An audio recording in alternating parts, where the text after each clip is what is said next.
What's up, mamas? I'm Rebecca, and you're watching the Reseller Mom Show. Thanks for joining me today for more Reseller Mom content to get more done, make more money, and stay sane while raising kids and reselling online. Today, I am super excited to have Chris Lynn on the show from Daily Refinement to kind of end up our three-part series. This is episode number 3 in a three-part series for reseller moms to get more done.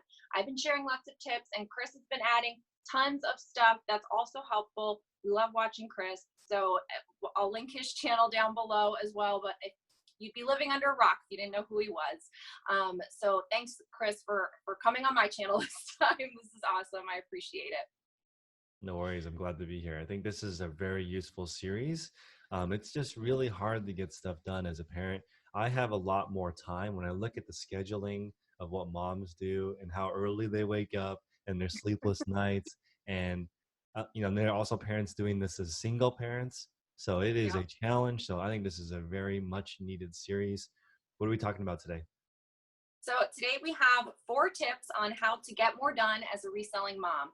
And as usual, all of my tips have, sub tips and little things, but I'll go through them. And then after each tip, you jump in and add your 2 cents as well, and kind of help keep me on track and non-rambling if you can. Sounds good. So the first tip is to get creative with your kid free time. I see a lot on Facebook when moms are posting, and I see a lot, on my Instagram and others' Instagram when I'm looking at comments about, how can I get my kid not to be in my photos? How can I get my kid to behave while I'm sourcing? How can I do all of these things? What are the secrets? And the thing is, there really isn't. And everyone, your situation is different. But if you can think about getting kid-free time creatively, that will lessen the stress right away. Because when I go sourcing with Gio, it's a totally different experience than when I go sourcing without him. When I'm trying to take photos at home or organize bins, when he's here is a totally different experience than not. And so if you can allow yourself or get some kid-free time and be creative about how you're going about it, it will just take that stress and that frustration with your kids out of the equation, because now it's just you. And obviously that's easier said than done, but here are some ways that over the last 3 years I've gotten creative kid-free time.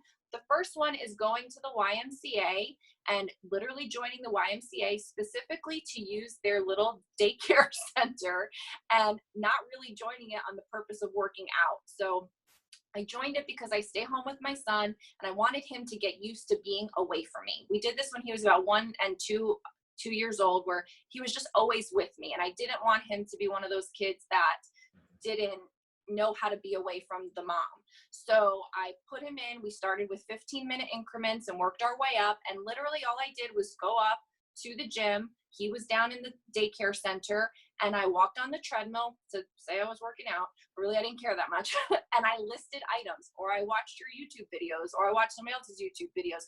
I did something for my business that allowed me to, prep drafts, edit photos, whatever it was. He was down there and safe, and I was doing something for my business. And it was a way to have something positive for him and giving him those skills of having that separation from me and allowing me to work on my business. And from the time that he was 1 to 2, that was literally my only kid-free time that I got. So, my husband obviously helped with Gio, but he wasn't as hands-on as he is now that Gio's older.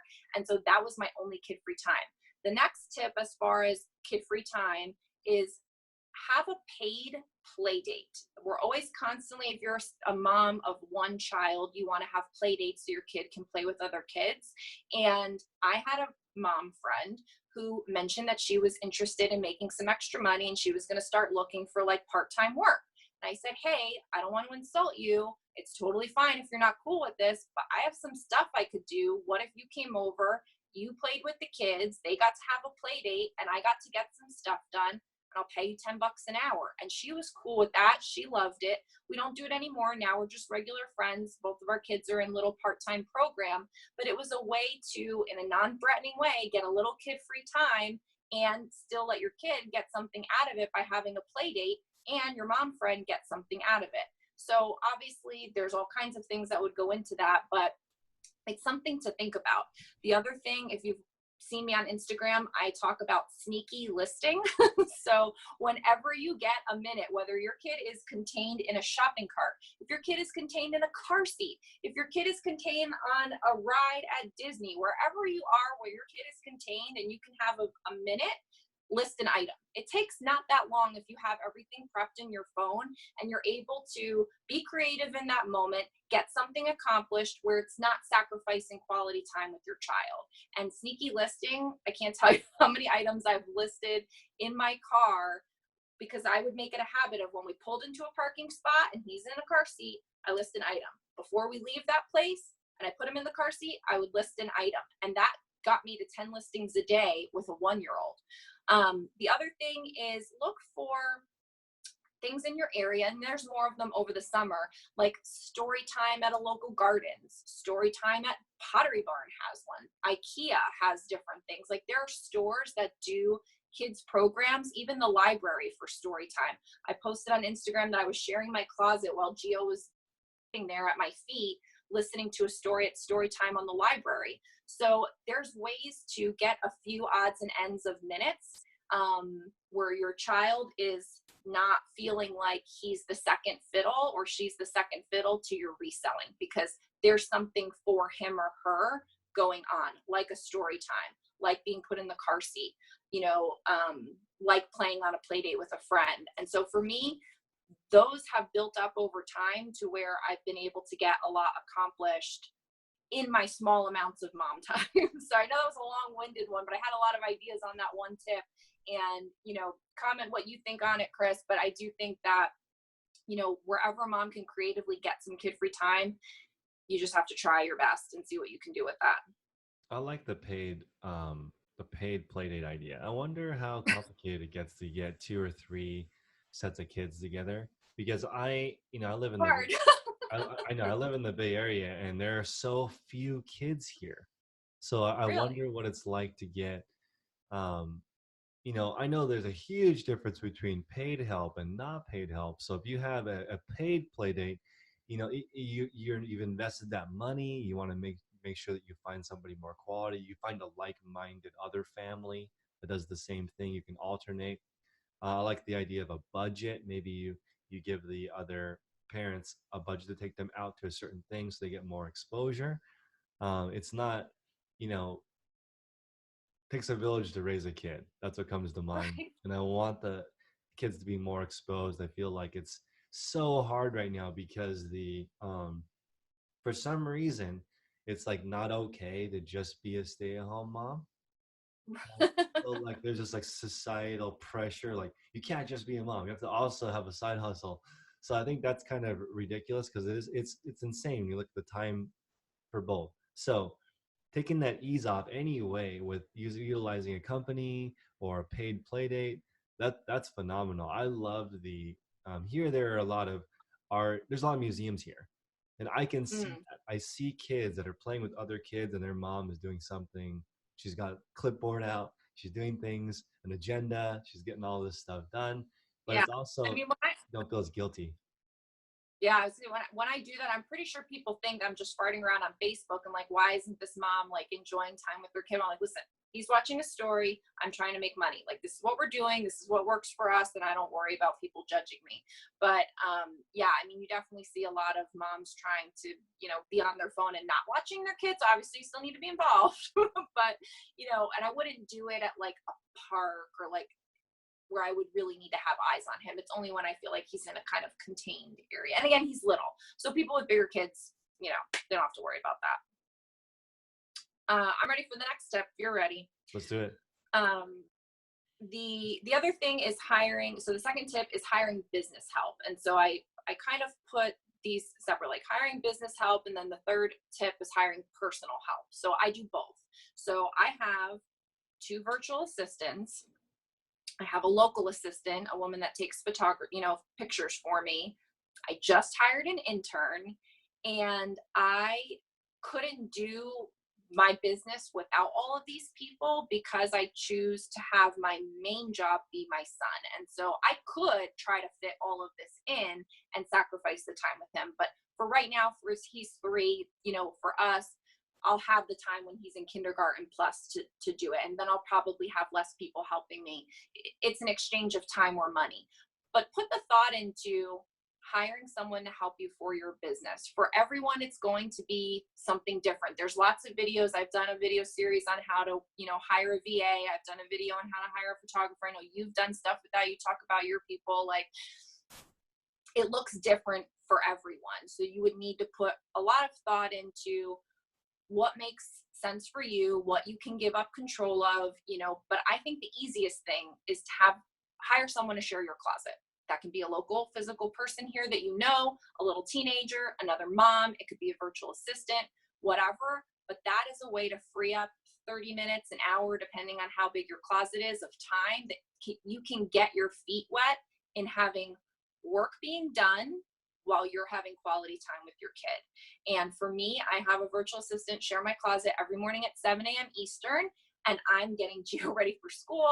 I'm getting him dressed. I'm making him breakfast, and my closet is being shared. And when that happened, that then opened up my eyes to all of the other ways that I could have business help. And I think for reseller moms, we're so used to doing everything ourselves and so used to fitting it all in that for one reason or another, you choose not to look at this as an option. And I think you should. I really think you should. It will change your business and it will change how you feel about your business, which in the end, I think will help you with your kids and help you in your business. Yeah, this is the difference between having a part-time side hustle kind of where your job is selling stuff online versus owning a small resale business where some of the Yeah. tasks are done by lower and you made a distinction here that I think is incredibly powerful. Your full-time job is your kid. Right. I really like that mentality because then it takes the pressure off. That's your full people have way less of an expectation for their part-time gig, right? So it's sort of like the possibility of having two full-time gigs, kid and thing, that's like outrageous. That's a very difficult. So I would Yeah. say if you want a full-time income as a part-time worker, you need help. Simple as Yep. that. You need help. Yep. I love this part because I think well, you're about to follow up this with another, um, the second part of this, which I think Yeah. is fantastic. Go ahead. Yeah. So the second part is hiring personal help, and that again could mean different things for different people. I have no shame in admitting that I have people that come and clean the house. That was my push present when I had Gio 3 years ago, and we liked that how they did it. We liked that it worked, and so we kept it. My husband's a former military neat freak, and so I can't ever keep the house probably clean enough to his standards, let alone with Gio, let alone with reselling Goodwill tags all over the floor. So like having the cleaners come and clean your house, and that's something that you don't have to worry about fitting into your schedule, is a huge godsend. I think it's getting more and more accepted now. Like before, people didn't want to admit that they have them, and now I have people all the time ask like, where'd you get your cleaners? So I think it's people accept now that you can't have it all and life is short.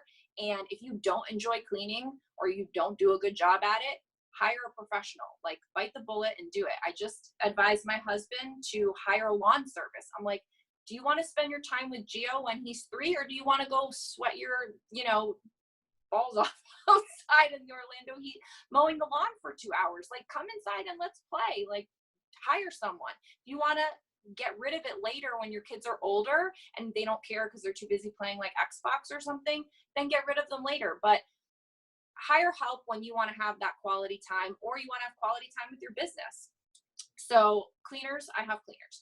The other thing that I recently did was I put a notice out on care.com to hire for house help. I didn't know how else to put it, but I basically wanted someone to come and just do random tasks around my house that I don't want to do. I don't want to spend the time doing it. It doesn't take a genius to do it. Someone that's looking to make a little extra money can come and get $10 an hour to do these couple things. And some of it is like chopping up vegetables, unloading the dishwasher, folding and sorting laundry. Like I have no disrespect for people that take personal pride in these home tasks.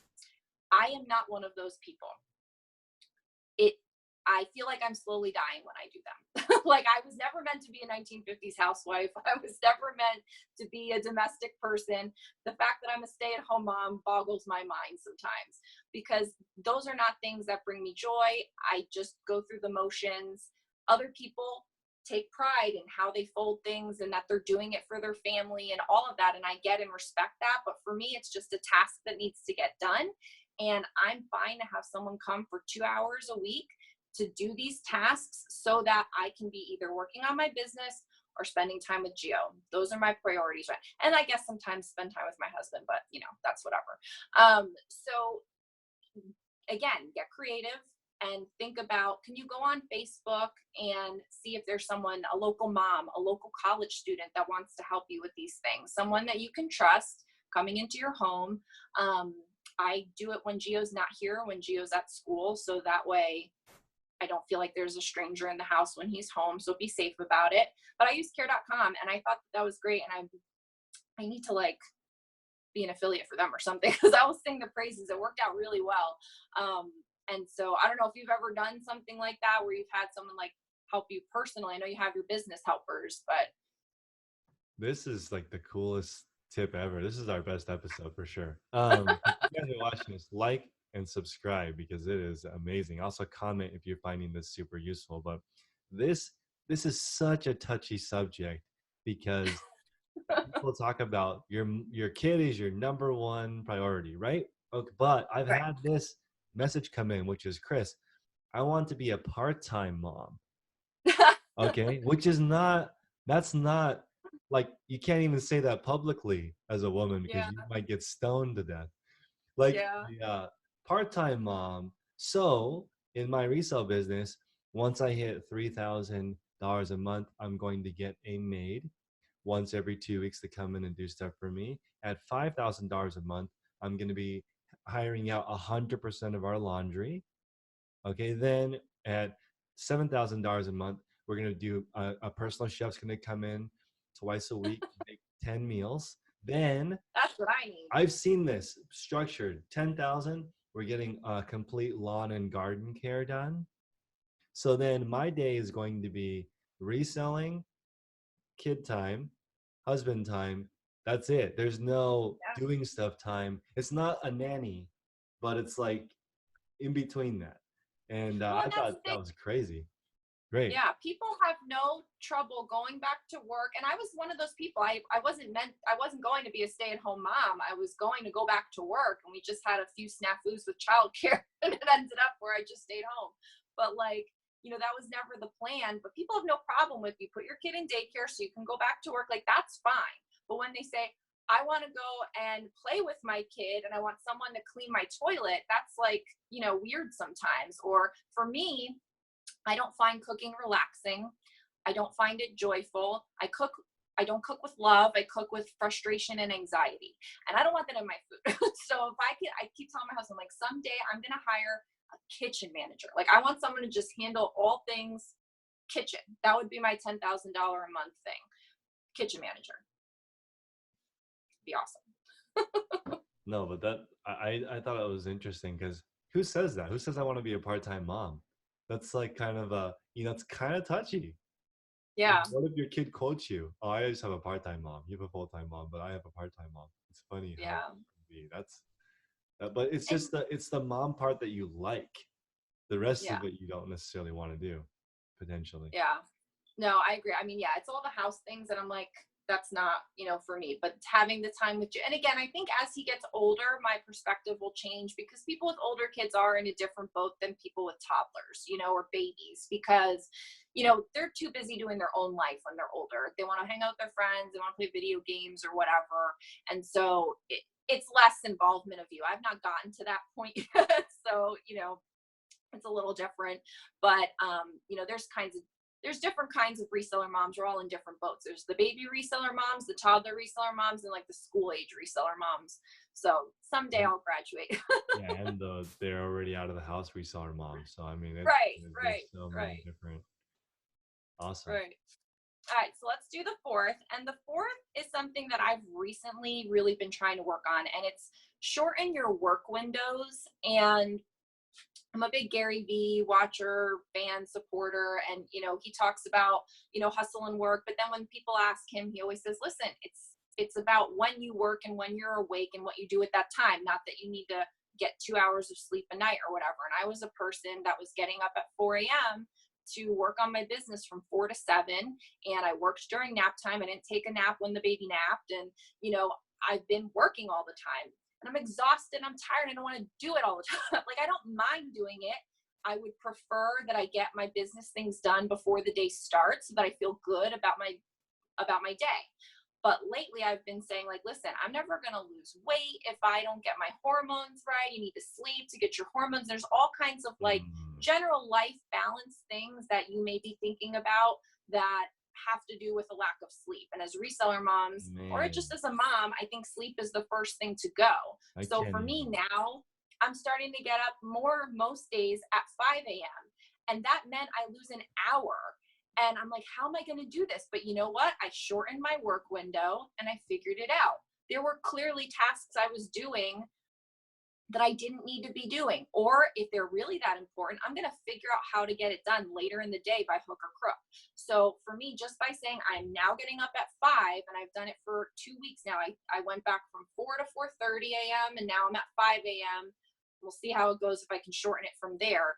But I said, what's my ideal sleep? And how can I work backwards from that and work myself into it? And so shortening a work window, whether you're a night owl and you stay up till 2 a.m. to do stuff, and now you're going to say, I'm only going to stay up till 1 a.m. to do stuff, and work it backwards till you're going to bed at a normal time, however it works for you. But consciously deciding to shorten your work window will force you to be more productive and get rid of nonsense tasks.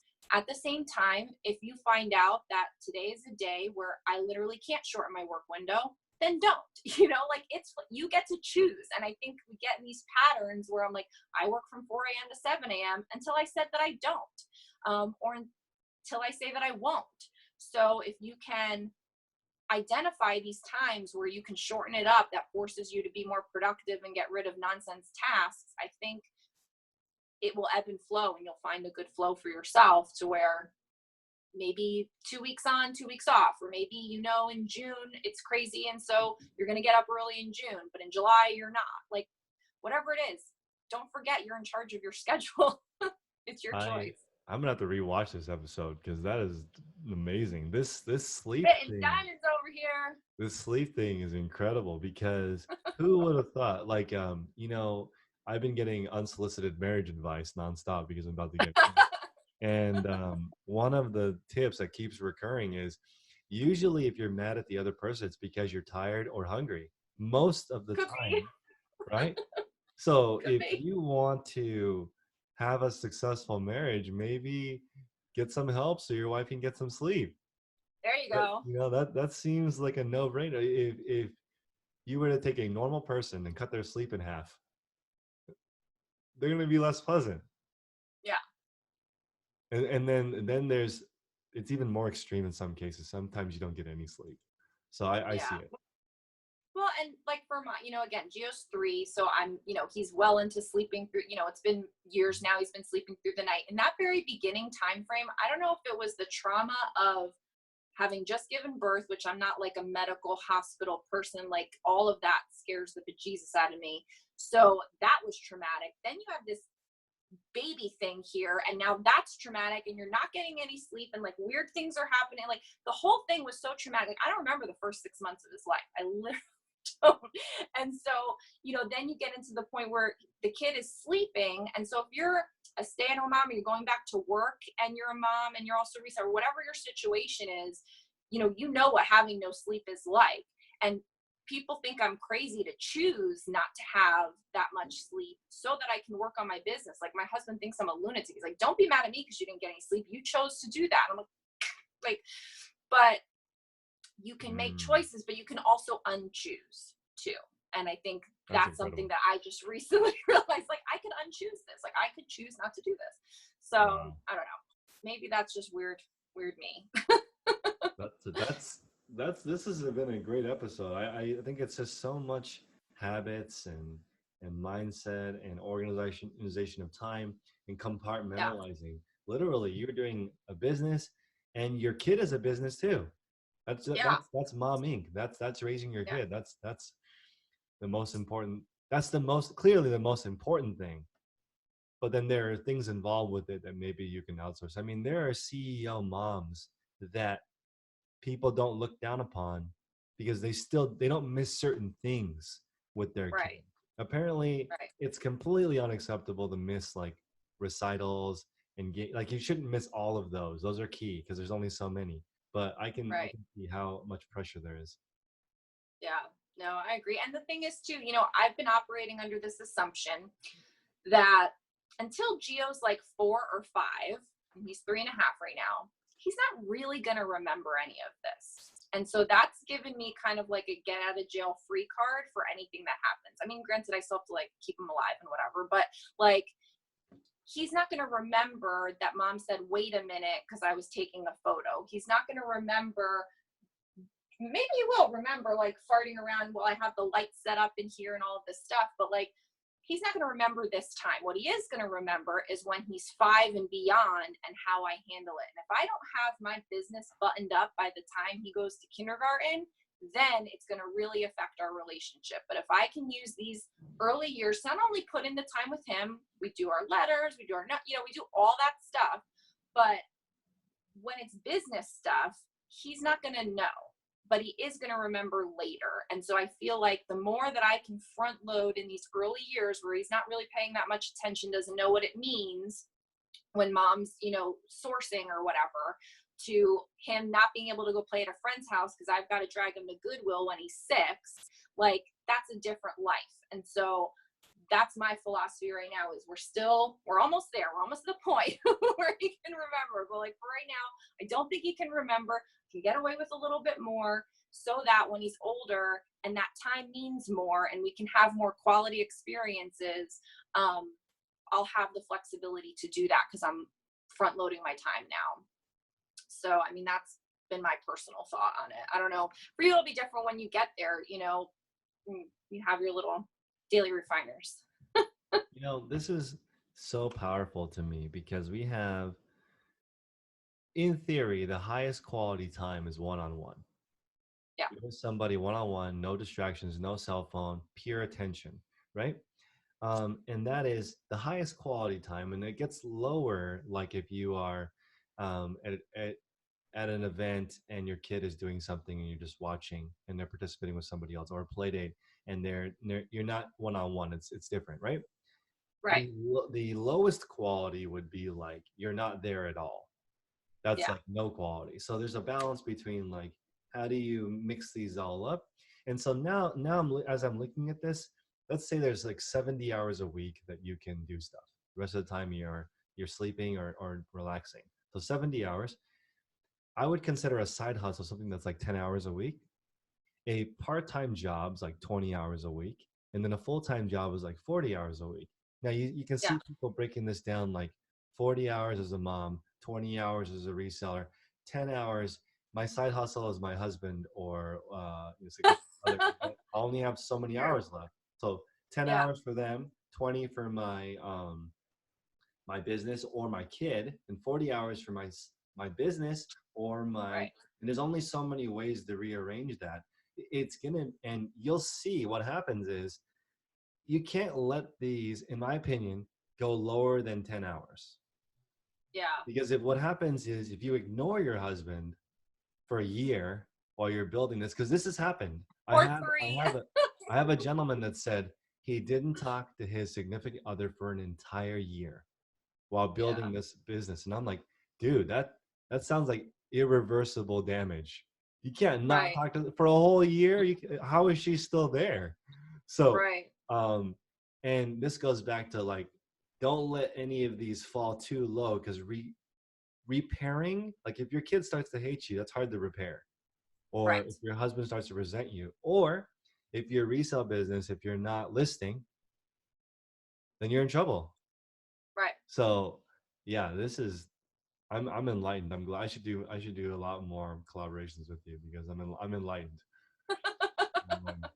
Thank you. No, this has been Yeah. awesome. I mean, that's the last tip on this one. And I think, just having the mindset to constantly, and it's what your channel is all about, and that's why I like watching your videos and have loved watching them for a long time, because it is about daily refinement. It's about daily improving, always trying to better yourself, always trying to beat yesterday, or whatever those, things are. Like, if you're not a person that's wanting to constantly improve and will put in the time and effort to do that, you might get ahead by accident, but you're not going to get ahead on purpose. And I'm a person that wants to get ahead on purpose, and so I'm constantly coming up with ways to figure out how to do that. And that's what my channel is all about, but specifically for the reseller moms. So, we're trying to get more done, make more money, and stay sane while raising kids and reselling online. That's what we do. I love it. So thank you so much for coming on this channel and with me today as part of our, 3-part series, and hopefully we can do something else in the future. Thank you so much. So like, subscribe, and leave a comment below for Chris or I, and we'll get back to you. Thanks, everybody. Bye.